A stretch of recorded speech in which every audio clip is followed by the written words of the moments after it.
Liverpool Cody Gakpo transfer stance clear as FSG can reject Arthur Melo and Luis Diaz narrative. Liverpool looked set to complete a transfer for Cody Gakpo. FSG may be seen as responding to injuries, but it's not another emergency deal like the Arthur loan.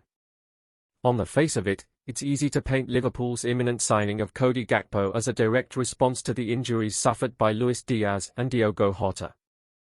Diaz was due to return when the domestic season resumed following the World Cup but suffered a new ligament injury at the club's Dubai training camp and will be out until March after undergoing surgery. Jota, meanwhile, isn't expected to be back in action until February after sustaining a serious calf injury in October. And even when the duo do return to full training, they will need a couple of weeks to reach 90-minute fitness and even longer, perhaps, to regain top form. In the meantime, Liverpool are without a specialist left winger. Having already tried Darwin Núñez and Fovio Carvalho out wide, Jurgen Klopp turned to Alex Oxlade-Chamberlain against Aston Villa on Boxing Day.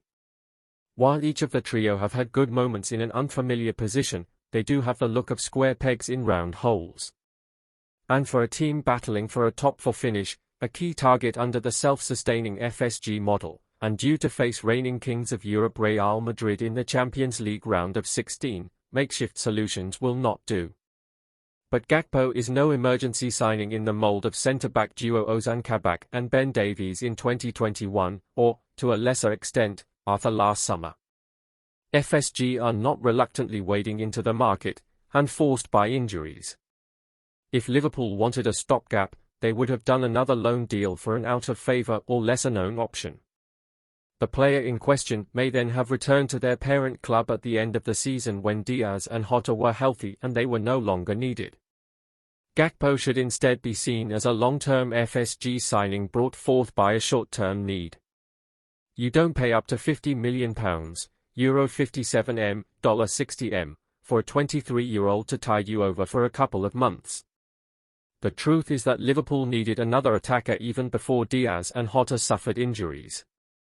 Last summer, they sold 3 senior options, Sadio Mane, Divock Origi and Takumi Minamino, and only signed one in Núñez. You could potentially label Carvalho a forward, but Klopp may view him as a midfielder long-term, and either way, he's inexperienced.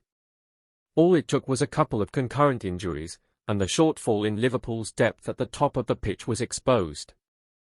It was an overlooked gap, but the absence of Diaz and Jota has made it a glaring hole.